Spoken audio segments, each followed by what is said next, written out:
As you may know, the E46 suffers with spot welds, breaking and also hairline cracks developing in this panel. So the panel is at the back of the car, from that left hand side shock absorber over to the right hand side shock absorber, and it goes from the boot floor curve all the way to the fuel tank housing area above those under trays. It's a really large panel of single sheet metal, and nearly every component for the rear axle bolts to it, so it's got a big job to do, and sometimes they can get hairline cracks and spot welds. We always home in on this area first because it's one of the early stages of problems that can occur next to the left rear subframe mounting point. There's the bolt that goes through the subframe and the bush into the RACP. You do have a crack, which I'm sure you know about anyway already. I seem to remember on the telephone call that you mentioned that you found a crack after your recent Nürburgring trip, I think it was. And also somebody has put a pen mark on there, green pen mark, which is quite good because it tells you where it was at the point of last inspection, and it doesn't seem to have gone through that green mark yet, so that's a good sign. But there is definitely a hairline crack present. This is going towards the back of the car in that direction. The back of the car is over here. This is what we call the horizontal plane. So what we can also see whilst we're looking at here is a selection of spot welds. These are 6mm spot welds, which are what hold two metal panels together by pinching. And these ones are very good. This one is actually cracked. It's got a full crack all the way around it, a jagged brake line. And also this one over here looks like it's trying to crack on the left hand side only, whereas these ones are excellent, they're still completely original. We can also see that crack a little bit more when we move around, because it goes around a 90-degree fold in the RACP, and the crack's just come into focus now, and we'll be able to see that if I put the torch and the camera up in this location up here. We get a much better picture of the crack, and again it's green green paint marked at the top, which is really handy because it tells you where it was, but it looks like it's already travelled past that green line. Yeah, it has. So in that shadow now you can see the crack is grown. Depends when this green paint was put on there. Sorry, I'm just readjusting the camera, but you can see it's gone through that. The other thing to note as well is there is some signs of separation in other areas of the RACP. Here's the left hand side shock absorber, and up there is a corrosion line, well, a circle, which is just above my finger, which is one of the spot welds which is broken, where it connects to the left rear wheel arch panel. And you can also see there's a little bit of a separation line and also a crack in the seam sealer along this edge here, which is just showing the RACP has got some signs of movement. Also interestingly, on the right hand side mounting point there is also another crack as well. This one's a lot harder to clean off because it's a lot more components in the way, but there is, when you zoom in, you might just be able to see a crack in the middle of the image now. So that's also got a crack, the right hand side rear mount as well. And I've also looked above the right front mounting point. Now this is harder to see because there is so many components in the way, but I'm going to try and zoom in and focus the camera. It does appear that there is a crack in this area as well, but it is going to be very hard to show you on the camera. Yeah, there we go. So what those lines, those crisscross lines are that you're looking at, are cracks. Above you can just see the black bush of the right front subframe bush, and where that's been concentrating its energy onto the RACP, the sheet metalwork is cracked. There's nothing severe or serious with it, it's still safe to drive. Now I haven't inspected it, but there isn't anything scary that's going to cause any concerns on this car.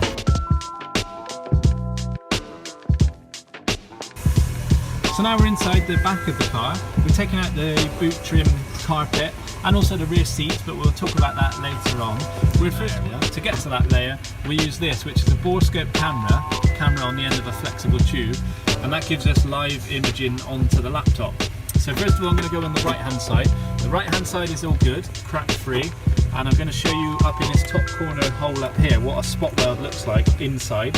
Very much similar to what they did look like underneath the car, just a circle which is about 6 millimeters wide, and there's no problems with that one. Then when we go over to the other side, go through that same hole, you can see there's the same spot weld, however it is definitely cracked because it's got a black line all the way around it, and the cracks have gone off the edge of the panel, and they've actually got some sort of corrosion or dirt that's been dropping out of it underneath, sat on that ledge. So that one's definitely cracked and would need repairing. And then going in this bottom lower section here, this is an area where there's two panels meeting. So just about here at this bottom edge is the rear axle carrier panel, and then there's the join line of a new panel, and this panel is called the cavity cover panel. There's two spot welds that always seem to suffer. There's one here we're looking at, which is the one that was cracked underneath the car, and this one has also got a black ring around it, which looks like therefore it's got a crack around it. And then the one to the left of it is also got a black ring around it. The spot weld is down here, but it's also got a crack going this way off the edge of the panel and then travelling vertically, and it hasn't stopped, it's still travelling up its vertical section, which is the box section of inside here is the threaded receiver where the subframe bolt goes into, and that's where all the stress comes from. And it's basically a twisting motion on these sheet metal works which breaks spot welds and eventually then cause cracks in the panel. So now going into the car where the rear seats would be, as you can see we've taken the rear seats out. I must comment on how well the interior of the car is. I absolutely love the Laguna Seca blue and the carbon fibre trims. I think that is a perfect match, really like that. So we've taken out the rear bench seat and also the backrest because we need to get access to the rear seat panel, which is this piece here. This is where the rear passengers would sit, and underneath this seat panel is exactly where the threaded receivers are, two of them, for the pair of front subframe mounts of the rear axle carrier panel. We don't really need the bore-shaped camera on this one because we can get directly overhead and we can zoom into the MIG welds. We're just going to put a torch on. So now we've got the torch on the camera, we can look down at one of the MIG welds here, and there's another one over there in the distance. That one over there looks okay. This one looks to appear to have the early signs of a crack forming at the top section. There's a little brown line which normally would mean that there's a start of a crack, which is showing a little bit of corrosion, and possibly a little bit on the bottom left, down at the bottom of that MIG weld as well. Yeah, I'm quite sure that that is an early crack starting. On the other side, which is the right hand side, driver's side, now these MIG welds are completely cracked. Not in length, like normally we see cracks travelling quite a way into the distance towards the back of the car. Yours seem to have done, we have seen this before, but they've cracked in a crescent or an arc shape, and then they've joined up. So there's a section which is actually now not connected to the cavity cover panel. You can see that funny jagged browny line is part of the crack, and the crack is also going through the MIG weld there, and off the bottom of the panel just down here where my glove is, there's another crack. And then if we look to the left, there's also a similar thing happening to this MIG weld. There's a good crack in the middle of that MIG weld, so there are definite cracks inside the vehicle at the front section as well. And now we know exactly what they're like, how many there are, we can tell you that it's perfectly repairable. There's nothing scary or wrong here. This isn't a dangerous issue at the moment, but like, the other thing to note as well is, whilst we're in here having a look, there was a spot weld that I noticed looked a little bit proud. And lastly, there is another crack just up here. You can see that jagged, rusty line, which is actually a crack in the MIG weld on the rear seat panel vertical upright strut. There's a few areas that need some work inside the car as well, but like I say, nothing serious.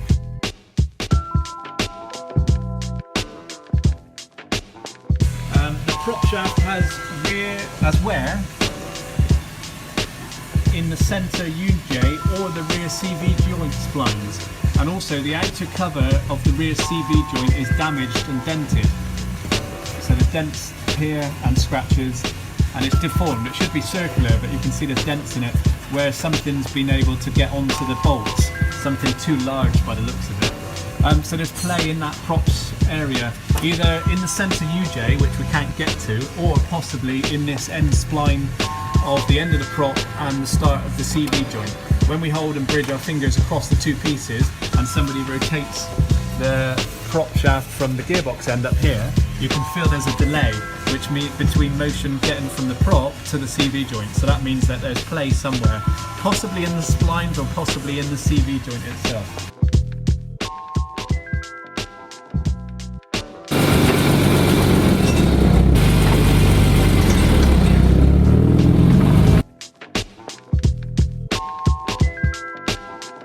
The rear diff bushes are starting to show signs of age, and the old style front diff bush is fitted. So the rear diff bushes, they're starting to lift. Rear subframe bushes are starting to show signs of separation. Just rubbers unbonding and where the aluminium is oxidizing, and you can see that there's little breakaways where the rubber isn't as strong as it used to be.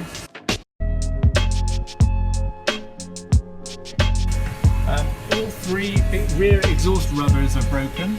So on the rear silencer, there's one rubber on the right hand side, and at the top left there's a breakage up there.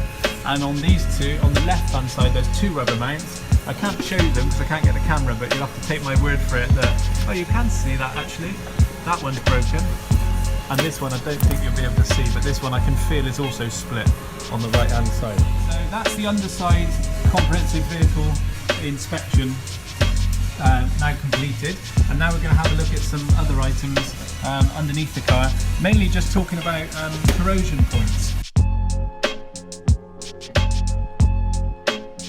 The corrosion level on the chassis itself is very minor. You can just see there's some areas here, and we're just going to talk about those now. It's nothing serious, but some people like to know about this because they have the opportunity then to take care of these corrosion items whilst the subframe is down for doing the RACP work. It's quite easy then to take care of some of these corroded items and carry out a sort of a paint and sealer finish on the car whilst it's all apart. So the battery box here, or the battery tray, it's got a bracket on it which is starting to corrode, but that's really basic, not going to cause you any issues for years to come. Rear tank strap brackets and the brake pipe brackets are beginning to corrode. These ones are a little bit more obvious. You can see the corrosion colour is quite deep, a rusty looking item, which is a bracket for the fuel tank, and this bracket is for the brake pipe.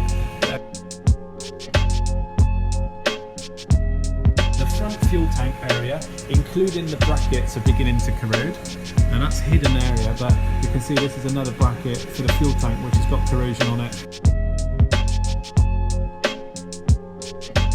Rear jacking points, including the V-brace mounting points, are beginning to corrode. So here's the rear jacking point here, just going to focus the camera just up here. And you can see there's corrosion starting to break through the seam sealer area. This is the V-brace where it bolts into the V-brace mounting point, and there's some corrosion. It's a really on a minute scale, but some corrosion underneath that seam sealer, which would be nice to get rid of, because the more you can take care of whilst it's in an early stage, the less it's going to cause an issue in the future. Then the rear central grommets are corroded, are possibly out of round. This is a standard BMW grommet location. You can see the colour staining of corrosion, which normally means that once we take that grommet out, and if we were to take that seam sealer off mechanically, it's quite surprising that how out of round that hole can become. So really not much. This car is very, very good.